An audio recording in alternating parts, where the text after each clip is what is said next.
Jadi kan kita harus makan, bayi semua kita kasih makan, kasih minum, tapi ada hal-hal yang muncul di luar itu ya.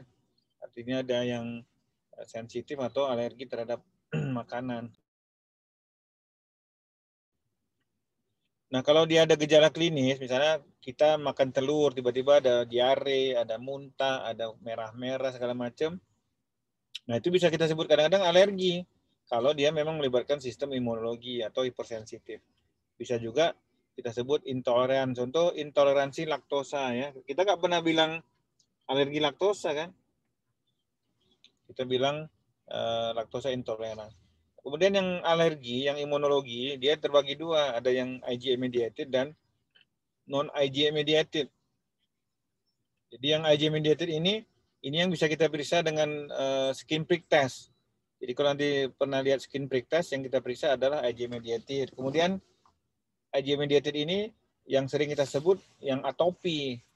Kita sering sebut, oh riwayat atopi dalam keluarga. Yang kita maksud itu adalah yang IgA mediated. Makanya hati-hati kalau kita periksa darah atau skin prick test, walaupun hasilnya nanti semua negatif, bisa aja tetap alergi, tapi jalurnya yang non IgA mediated ya, itu harus dipahami nanti. Jadi jangan bingung, kok ini IgA negatif, tidak alergi, kenapa masih alergi? Bisa aja yang non IgA mediated. Kalau terjadi gejala klinis yang muncul intoleransi makanan, itu tentunya kita harus pikirkan faktor hostnya, pejamu, istilah kita pejamu atau orangnya. Kemudian tentu faktor yang masuk makanan atau minuman itu sendiri. Kalau dia orangnya memang ada alergi dari sononya akibat misalnya enzim defisiensi, artinya memang udah bawaan lahir secara genetik ada defisiensi laktase misalnya. Ada memang gangguan di usus, ada macam-macamnya, itu akan menyebabkan gejala intoleransi makanan. Nah, kemudian makanan-makanan yang tercemar juga bisa makanan yang tercemar infeksi, tercemar toksin atau macam-macam atau bahan-bahan kontaminan lain juga akan memberikan gejala ya. Misalnya makan kita terkontaminasi dengan bahan kimia itu tentunya akan menghasilkan gejala intoleransi atau keracunan. Nah, ini kita lihat sensitif itu ada beberapa tipe, ini udah pernah hanya mengulang kaji. Yang pertama yang hipersensitif tipe 1, 2, 3, dan 4. Ya, ini yang harus hanya mengingatkan nanti di blog HIS sudah dibahas lebih dalam ya. Kemudian antigen itu kan ada syaratnya. Pasti dia datang dari luar, kemudian ada besar molekul nih. Dan berat molekul, besar molekul, dan bentuk. Jadi alergi itu bisa dipengaruhi bentuk, misalnya kalau kita makan sup kita bisa, tapi begitu makan daging kita alergi, itu juga bisa. Jadi kalau misalnya sup kaldunya kita tidak alergi, tetapi kalau dagingnya atau makan telurnya langsung kita alergi. Ini berhubungan dengan bentuk, dosis, rute, dan lain-lain. Rute misalnya disuntik antibiotik alergi, tetapi oral dia tidak alergi.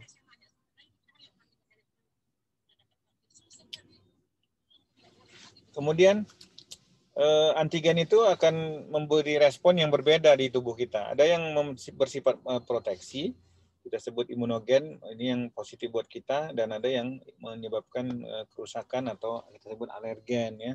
Jadi kan sering kita lihat, oh ini rapid antigen, sekarang sangat populer, makanya sebagai mahasiswa kedokteran harus dibaca betul yang disebut antigen itu adalah apa gitu. Jadi apa yang disebutkan yang lagi tren, istilahnya lagi trending topik atau lagi viral, nah, jangan lupa harus kita baca, kita lihat lagi ya. Bagi mahasiswa kedokteran jangan kalah informasi. Kemudian hipersensitif ini dipengaruhi oleh T helper 1 dan 2. Ini keseimbangan antara dua ini akan menyebabkan apakah anaknya alergi atau tidak ya. Kalau yang satu protektif, yang satu progresif, misalnya TH2 ini akan menyebabkan IgA meningkat, tentunya akan alergi ya. Kemudian kita tahu bahwa usus itu adalah salah satu mekanisme pertahanan tubuh yang paling besar ya. Ada sistem di usus itu yang kita sebut dengan gut associated lymphoid tissue atau GARD. Ini yang harus kita jaga. Kenapa kita jaga? Karena Kalau usus kita terganggu, kita akan mudah alergi. Kalau usus kita lagi cedera, misalnya pada diare, kita sering terjadi misalnya diare, kita minum susu tambah diare. Itu akibat salah satu bukti bahwa usus itu adalah mekanisme pertahanan ya. Kemudian tentunya untuk menjaga bahwa ususnya tetap intek, jangan lupa nih salah satu asam lambung. Asam lambung itu adalah mekanisme pertahanan kita juga. Jadi kalau ada bakteri akan awal-awal lagi dibunuh oleh asam lambung. Nah, makanya jangan kita terlampau lama menetralisir asam lambung. Contoh pada orang-orang dispepsia atau gastritis, pemakaian antasida atau PPI atau ranitidin misalnya, dua antagonis itu berlama-lama akan menetralisir asam lambung. Kalau asam lambung netral akan bakteri akan gampang bypass ya, gampang sakit. Kemudian ada di usus kita ada probiotik, mikroflora yang baik buat usus. Nah, ini juga harus kita pertahankan ya. Supaya jangan kita terlampau buru-buru pakai antibiotik macam-macam karena antibiotik itu akan mengganggu, bisa merusak flora, bisa merusak usus, bisa mengganggu mikroflora. Oke, ini kita teruskan aja. Nah, gut associated lymphoid tissue atau GALT itu ada yang dua bentuk ya. Yang ada kalau scatter ini berseret-seret ya, GALT-nya satu. Itu kita sebut yang scatter. Nah, ada yang berkumpul menjadi satu seperti kelompok dia. Nah, ini yang kita sebut pair patches ya. Kalau misalnya nanti ada baca, oh pair patches ini, nah maksudnya pair patches adalah GALT yang berkumpul, aggregate ya. Sementara yang scatter ini adalah GALT yang biasa ya. Kemudian kenapa orang bisa alergi makanan? Tentunya ada alergen. Kalau dia nggak alergi telur, kalau dia makan telur akan muncul gejala ya. Dan ini juga dipengaruhi oleh genetik. Jadi kita misalnya makan keju dan lain-lain kita gitu nggak tahan, intoleran, ada yang alergi. Sementara orang-orang bule rasnya berbeda, itu secara genetik mereka lebih kuat ya. Sama dengan makan durian lah, durian juga, durian sambal. Kita orang Medan biasa, orang Indonesia. Begitu orang bule, mereka makan durian pun ketakutan, makan sambal ketakutan. Kira-kira itu memang secara genetik predisposition.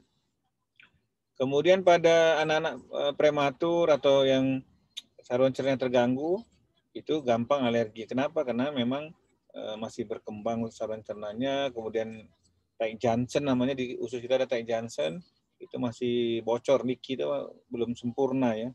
Kemudian adanya infeksi juga yang menyebabkan terganggu. Kemudian imunologi reaction ini biasanya nggak tahan susu atau bahan alergen itu akan mengganggu ini, akan merusak saluran cerna ya. Jadi kalau di kuliah diare kan, misalnya diare berdarah pada bayi belum tentu akibat infeksi, bisa akibat alergi susu sapi misalnya. Jadi imunologi reaction itu sendiri bisa menyebabkan gejala seperti food allergy. Ini kejadian yang saya sebutkan tadi, misalnya kita lagi diare, minum susu tambah diare. Ini penjelasannya kenapa. Pada waktu kita mukosa itu rusak, ususnya terganggu, Taik Johnson atau katakanlah seperti saringan usus, yang diserapnya adalah yang mikromolekul, jadi molekul kecil. Pada saat dia Taik Johnson terganggu, molekul besar itu terserap, itu yang menyebabkan gejala, menyebabkan mukosa tambah rusak, menyebabkan gejalanya tambah muncul ya. Itu yang kita sebut macromolecular absorption. Nah, gejalanya ini salah satu yang CMPC ini kepanjangan adalah Cosmic Protein Sensitive Enteropathy. Jadi gangguan itu akibat sensitif terhadap protein susu sapi ya. Misalnya dia nggak dapat ASI bayi, dapat susu formula, ususnya lagi rusak, yang sebelumnya susu formula dia biasa-biasa aja, bisa terjadi diare ya, diare akibat ini CMPSE. Nah, ini gambaran secara skematis. Dalam kondisi normal ada jalur transseluler dan ada paraseluler. Ini contohnya supaya lebih ngerti. Kita anggap aja kita di satu ruangan kelas, satu ruangan gedung, dalam keadaan normal, kita akan keluar masuk dari pintu ya. Ini pintu in, out, in, exit. Nah, itu dari kita ikut itu. Tapi kalau waktu keadaan emergensi, tiba-tiba ada alarm bunyi segala macam, emergensi, ada yang bilang kebakaran segala macam, kita akan keluar dari jalur manapun ya. Artinya ada yang dari pintu, dari jendela, dari mana bisa keluar lah. Ini sama juga itu. Pada kondisi Taik Jansen ini terganggu, sel-sel saluran cerna ini terganggu, akan itu tadi ada yang molekul yang harusnya belum terserap, yang besar dia masuk, terobos saja, itu yang akan menyebabkan gejalanya muncul. Jadi itulah analoginya supaya bisa memahami yang dimaksud dari skema gambar skema ini. Oke, ini kita teruskan aja ini skematis, lebih dibahas apa di blog HIS, ini skip aja. Nah, gejala yang muncul alergi, jadi alergi nggak selalu di kulit, nggak selalu saluran cerna, nggak selalu di saluran napas, dia berpindah-pindah. Karena kita blogis, banyak alergi kan saluran cerna. Misalnya dia diare berdarah, ada kadang-kadang konstipasi atau muntah, itu kan gejala alergi juga. Tapi bisa juga dia gejalanya lain. Ya, bisa di kulit, yang paling sering pada bayi kan merah-merah pipinya. Nah, merah pipinya kita sebut atopi, atau ada matanya merah segala macam, atau biduran, urtikaria, biduran. Kemudian di saluran napas kita lihat napasnya grok-grok segala macam sampai ke wheezing, sampai asma. Kalau udah asma, rhinitis alergi itu udah ujung ya. Kalau dari rhinitis alergi dan asma biasanya udah alergi yang parah. Kemudian pada saluran saraf pusat neurologi bisa migrain. Jadi nggak tahan dia misalnya protein keju nggak tahan, coklat nggak tahan, dia akan migrain. Yang lain-lain secara umum bisa juga karena dia sering muntah, gejala macam-macam akan menyebabkan gagal tumbuh atau gangguan pertumbuhan. Kemudian bayinya tentu rewel ya, karena dia makan tidak nyaman sehingga dia menolak makanan. Ini hati-hati, jangan sempat jatuh ke ini. Artinya jangan terjadi gangguan pertumbuhan lah kalau bisa. Ini satu contoh ya, merah-merah. Jadi kalau ini alergi, kita lihat seluruh tubuh ini agak berat ya. Jadi atopinya semua ini kita lihat merah-merah. Nah, kemudian diagnosa yang paling sederhana adalah anamnesis. Anamnesis tentunya kalau dia timbul urtikaria macam-macam, bertanya ada makan apa, ada minum apakah, nah, itu salah satu tanda ya. Jadi setelah anamnesis kita bisa ini gold standar, tapi nggak bisa dilakukan ini, artinya kita challenge dia. Alergi telur, kita kasih telur lagi. Kita pasti udah tahu alergi dia, tapi nggak boleh kita kasih. Itu dulu lakukan seperti itu. Tapi kalau misalnya dulu dilakukan, dia di rumah sakit. Ya, misalnya dia alergi susu, waktu mau mencobanya dilakukan di rumah sakit. Kalau misalnya timbul alergi gejala yang berat, seperti anafilaksis, kita siap di rumah sakit. Tapi kalau dia mengerjakan di rumah, kalau gejalanya hanya gatal-gatal, atau itu masih mending. Tapi kalau gejala berat akan jadi masalah ya. Jadi double blind placebo control trial ini challenge tidak kita kerjakan ya. Oke, terus ini juga sama tadi. Jadi, nah ini double blind placebo control food challenge ini tidak kita kerjakan karena ini akan bisa berbahaya ya, dan tidak etis dan jadi tidak melanggar etika. Jadi alangkah naifnya atau berbahayanya kalau misalnya bayi udah tahu alergi kita kasih lagi dan akan bisa menyebabkan muncul gejala yang berat. Makanya ini this patient should not be challenged kan. Jadi ini hanya sebatas pengetahuan, dulu pernah dilakukan, tapi sekarang ini karena melanggar hak asasi manusia termasuk ini tidak dilakukan lagi ya. Karena kita nggak berani, kita challenge, kita kasih, tiba-tiba akan muncul gejala berat, anafilaktik shock, bisa fatal. Tentunya nanti akan bergeser dia jadi kerana hukum lah. Karena udah tahu alergi kita kasih kan mereka akan nuntut. Kenapa dokter kasih lagi yang kita sudah bilang alergi? Itu hati-hati ya. Kemudian bagaimana dengan ASI? ASI silakan teruskan. Misalnya walaupun dia anamnesis, dok saya kalau ngasih ASI ke bayi saya, bilang gitu kan. Kalau dikasih ASI kok merah-merah pipinya, kok dia diare, tentunya. Jadi ASI-nya jangan kita berhentikan. Yang kita lakukan adalah memanipulasi makanan ibunya. Jadi makan ibunya kita atur. Alergi misalnya kita anggap, oh ini alergi susu. Tentunya ibunya jangan minum susu sapi dulu. Jangan makan keju dulu. Jangan makan daging dulu. Gitu kita buat. Jadi tetap kita awasi, istilahnya eliminasi diet ibu itu, makan ibu kita awasi selama 2 minggu ya. Dan tentunya kita akan jaga probiotik atau flora usus. Jadi flora usus jangan kita ganggu, supaya dia akan menyebabkan situasi atau lingkungan yang tetap baik, banyak flora normal, sehingga bayinya atau anaknya akan tidak muncul alerginya. Karena ususnya tadi seperti yang kita bilang, kalau emergensi kita keluar dari jendela, dari pintu, itu juga. Jadi kalau dia suasana atau environment atau ekologi saluran cerna itu baik, tentunya gejala-gejala alergi akan sangat berkurang ya, atau tidak ada sama sekali. Kapan kita kenalkan, tadi bayi ASI, kapan kita kenalkan makanan padat? Nah, kalau kita sekarang kan anjuran kita WHO, Kementerian Kesehatan masih eksklusif 6 bulan ya. Dan itu kita dari sisi alergi, mencegah food allergy juga dibenarkan. Tapi belakangan banyak laporan penelitian mengatakan bahwa kalau bayi dikasih makanan padat di usia 6 bulan, dia akan gampang alergi. Nah, sekarang udah ada yang menggugat, artinya ASI eksklusif itu harus diganti, jangan 6 bulan lagi. Jadi udah ada ngasih di negara-negara maju 4 bulan ya. Mereka 4 bulan sudah diberikan makanan tambahan ini. Ini akan diperdebatkan terus. Dulu ASI eksklusif itu umur 2 bulan. Waktu masa saya itu 2 bulan, kemudian 4 bulan, masa kalian sekarang 6 bulan. Jadi bisa aja berapa tahun kemudian akan, ini kan namanya perkembangan ilmu pengetahuan, tentunya dengan dasar-dasar dan bukti yang kuat ya untuk merubah perlakuan kita. Oke, nah ini mikroflora usus. Tadi kita sebut probiotik ya, probiotik.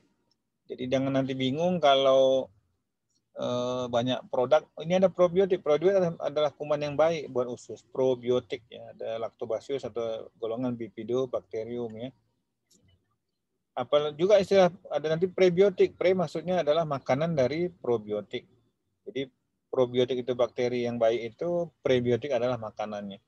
Nah, simbiotik itu kita sebut simbiotik kalau dia pre dan probiotik itu diberikan dalam satuan waktu. Jadi kalau misalnya pre dan pro kita kasih sekalian, kita sebut dengan simbiotik. Nah, nanti ada keadaan satu lagi, keadaan di mana terjadi gangguan ya, gangguan itu kita sebut disbiosis. Jadi probiotik kumannya, prebiotik makanannya, simbiotik gabungan makanan dengan kumannya dengan probiotik pre dan pro. Sementara disbiosis gangguan ekosistem kuman atau kumannya terganggu. Nah, ini misalnya pada usus masuk mikroorganisme. Kalau yang dominan yang patogen akan terjadi penyakit. Tapi kalau yang non patogen yang bisa mempertahankan probiotik tadi, tentunya ekosistemnya baik, kita akan sehat ya, bayi anaknya akan sehat, tidak ada gejala. Tapi kalau terjadi gangguan atau disbiotik, akan terjadi imbalans antara patogen dan non patogen, terutama yang patogen yang lebih banyak, tentu akan menyebabkan penyakit ya, akan menimbulkan gejala klinis yang berarti. Nah, ini probiotik secara definisi ini bukan merupakan bakteri hidup. Ya. Jadi bakteri yang hidup probiotik bisa disuplementasi dengan makanan, tentunya mempunyai efek yang baik buat host, buat penjamu, buat pasien, buat bayi dan anak. Jadi probiotik itu nggak boleh ada efek samping, tidak ada boleh efek yang lain yang mengganggu keseimbangan flora di usus. Jadi syarat-syaratnya adalah betul-betul bakteri yang baik, yang tidak ada efek samping, yang dapat diberikan ya kapanpun untuk bayi dan anak ya. Kemudian tulisan yang terakhir, stop share screen, oke. Silakan kalau ada yang mau diskusikan. Tadi ini banyak yang saya skip karena di blog his sudah dibahas itu ya, masalah skema reaksi-reaksi itu nggak perlu saya terangkan lagi, itu dia udah harus tahu ya. Itu aja kuliah hari ini karena hari Jumat. Silakan Asian atau yang lainnya yang mau bertanya, silakan.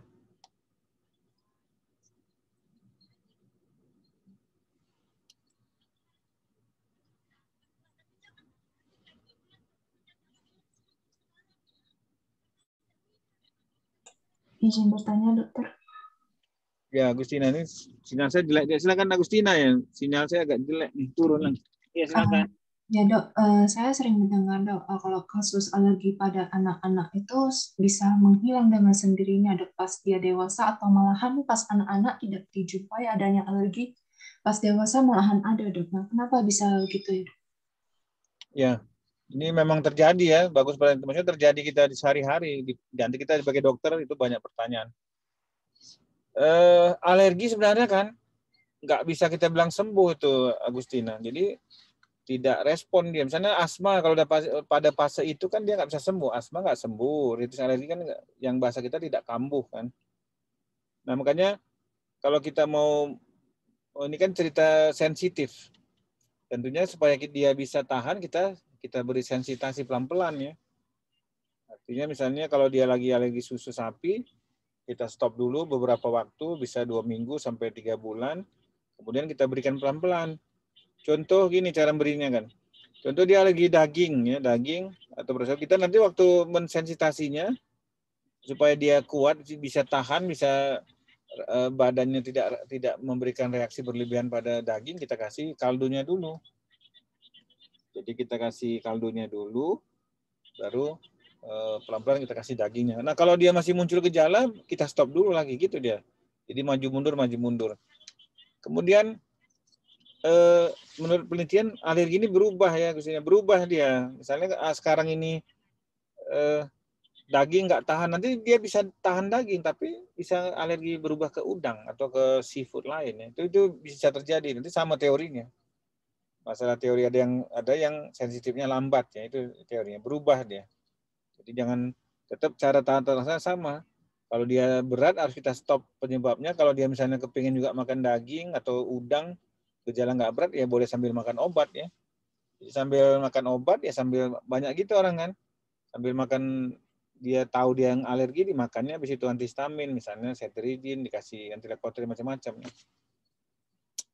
Ya Agustina ya, jadi bisa berubah dia alergi.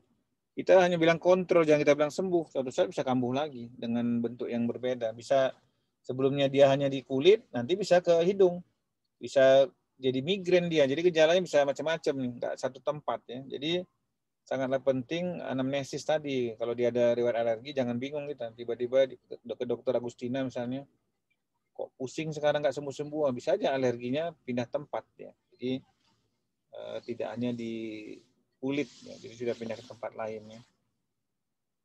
Oke, itu ada pertanyaan lain? Baik, terima kasih dokter. Ya, sama-sama. Ini lagi makin banyak, nanti kan makin kuliah, makin paham. Ini pasien sehari-hari pasti menghadapi ini. Tapi nanti makanya alergi salah satu yang kita pahami, karena ini akan banyak berhadapan. Nanti pasien sehari-hari pun ada, mau dia penyakit dalam, mau objit, mau bedah, kan ada nanti pasti ngadapin kasus-kasus alergi. Jadi sedikit banyak kita harus tahu ya.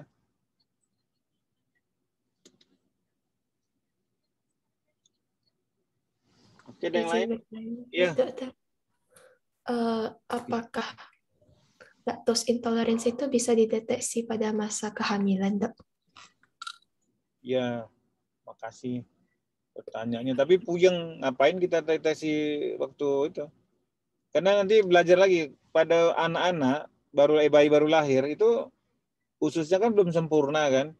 Usus sempurna itu bisa usia 2 bulan baru sempurna. Makanya kalau awal-awal kehidupan itu kita usahakan dapat ASI dia. Karena kalau nanti misalnya nggak dapat ASI, bisa gampang alergi dia. Ya bisa. Kalau laktosa kita nggak bilang alergi, dia kan intoleransi karena enzim laktase ya. Dia bukan kita bilang alergi, jadi intoleransi artinya klinis. Jadi nggak perlu kita deteksi awal karena memang secara fisiologi dia masih belum sempurna dan itu genetik. Kita misalnya orang Asia pasti kita lebih resiko intoleransi laktosa dibanding orang bule. Orang bule bangun tidur aja dia minum susu dari kulkas saja dingin nggak ada masalah. Kalau gitu jangan coba-coba. Itu ya. Jadi nggak ada urgensinya kita periksa, nggak ada secara klinis juga nggak akan tidak akan bermakna karena memang sampai usia 2 bulan usus bayi belum sempurna, makanya beberapa bayi akan gampang gembung perutnya, akan ada keluhan-keluhan ya. Karena memang enzim laktasenya belum terbentuk sempurna. Oke. Jadi bagus periksa yang lain ya. Alergi boleh periksa Kristina, atau Kristina jadi dokter obgyn, resiko alergi boleh diperiksa, tapi tidak untuk yang laktosa intoleran ya. Baik, dok. Terima kasih, dok. Iya, ya. Oke, ada lagi yang mau tanya? Nanti kalau misalnya pun nanti pas kuliah lain teringat pun nggak apa-apa ditanyakan ya. Kalau misalnya hari ini udah setengah hati, apalagi udah mau weekend kan. Kalau mahasiswa kan Sabtu Minggu nggak ada kerjaan. Kalau koas masih tetap Sabtu Minggu pun nggak libur dia.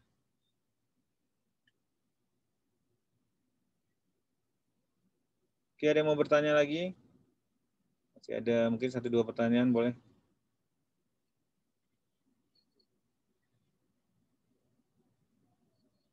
Pas? Enggak. Tulisan saya pun agak jelek nih sih. Kasihan, nggak tahu nih kenapa. Sepertinya cukup, Dok. Iya, yang isinya down nih, padahal modemnya 2 biji, pakai wifi lagi, macam-macam. Oke, makasih ya, Sianti, tolong diingatkan saya terus ya, diingatkan kalau ada jadwal kuliah diingat ya, supaya jangan telantar-telantar. Kalaupun memang nanti kuliahnya terlewatkan, kita ganti waktu ya. Ya, Dok. Kalau daring kan gampang, daring kita atur waktu, sepakat kita bahas kira-kira setengah jam.